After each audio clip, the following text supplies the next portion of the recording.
1992 کے بعد پہلے جوہری دھماکے کا اعلان۔ کیا امریکہ خصوصاً صدر ٹرمپ دنیا کو ایٹمی جنگ کی طرف لے جا رہے ہیں؟ کیا دنیا کسی ایٹمی ٹکراؤ کی طرف بڑھ رہی ہے؟ اور کیا ایک نئی تباہی ہمارا انتظار کر رہی ہے؟ یہ وہ سوالات ہیں جو ہر شخص کے ذہن میں اس وقت ابھر کر سامنے آئے جب صدر ٹرمپ نے اعلان کیا کہ امریکہ اب اپنے جوہری ہتھیاروں کا تجربہ کرے گا۔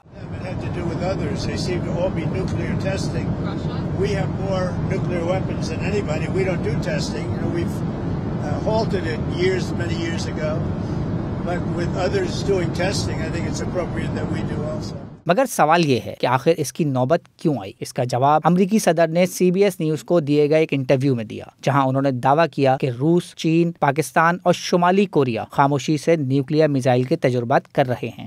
Russia's testing and China's testing, but they don't talk about it. Certainly North Korea's been testing. Pakistan's been testing.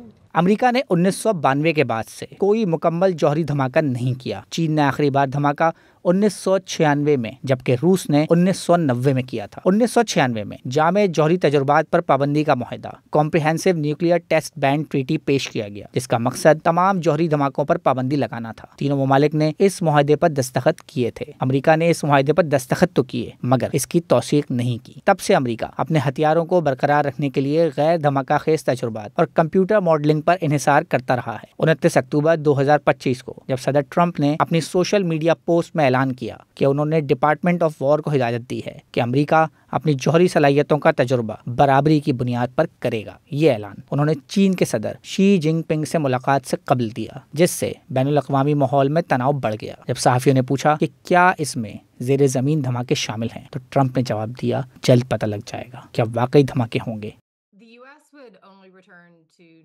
امریکہ صرف اس صورت میں نیوکلیئر ٹیسٹنگ کی طرف جائے گا اگر وہ امریکہ کی نیوکلیئر آرسنل کی کریڈیبلٹی کو کنفرم کرنا ہوگا۔ امریکی نیوکلیئر آرسنل فی الوقت ایک اسٹریٹجک نیوکلیئر اسیسمنٹ پروگرام سے ہو کر گزرتا ہے، جس کا مطلب ہے کہ لیبز میں موجود بہت ہی سمجھدار سائنسدان سپر کمپیوٹرز، لیزر اور دوسری ٹیکنالوجی کی مدد سے ٹیسٹ کرتے ہیں، جس سے پتہ چلتا ہے کہ یہ استعمال کے قابل ہے اور وہ کام کر سکتا ہے جو اسے کرنا چاہیے، اور یہ کام وہ کسی بھی دھماکے کو کیے بغیر کر سکتے ہیں۔ اس کا ایک سیاسی رخ بھی ہے کہ اگر امریکہ روس اور چین کو کوئی بڑا اور طاقتور پیغام دینا چاہتا ہے کہ وہ نیوکلیئر ٹیسٹنگ کے مقابلہ شروع کرنا چاہتا ہے یا نئے ڈیزائنز بنانا چاہتا ہے، تو پھر وہ ان وجوہات کی وجہ سے بھی نیوکلیئر ٹیسٹنگ کی طرف واپس آ سکتا ہے۔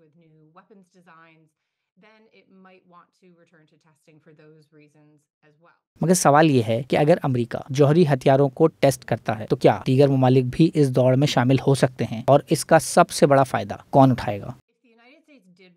اگر امریکہ نیوکلیئر ٹیسٹنگ کی طرف واپس آتا ہے تو باقی لوگ بھی اس کی طرف واپس آ سکتے ہیں۔ جس ملک کو اس کا سب سے زیادہ فائدہ ہوگا وہ چین ہے۔ امریکہ 1000 سے زائد نیوکلیئر ٹیسٹ کر چکا ہے، روس 700 سے زائد کر چکا ہے، جبکہ چین نے 100 سے کم ٹیسٹ کیے ہیں۔ چینی سائنسدانوں اور ایکسپرٹس نے بھی اس بات کی طرف اشارہ کیا ہے کہ چین کو اس معاملے میں نقصان یہ رہا ہے کہ اس کو اپنی نیوکلیئر آرسنل سے متعلق زیادہ معلومات نہیں ہیں، کیونکہ اس کے پاس ٹیسٹنگ ڈیٹا موجود نہیں ہے۔ تو اگر یہ دوبارہ شروع ہوتا ہے تو چین کو اس کا امریکہ کے مقابلے میں بہت زیادہ فائدہ ہوگا۔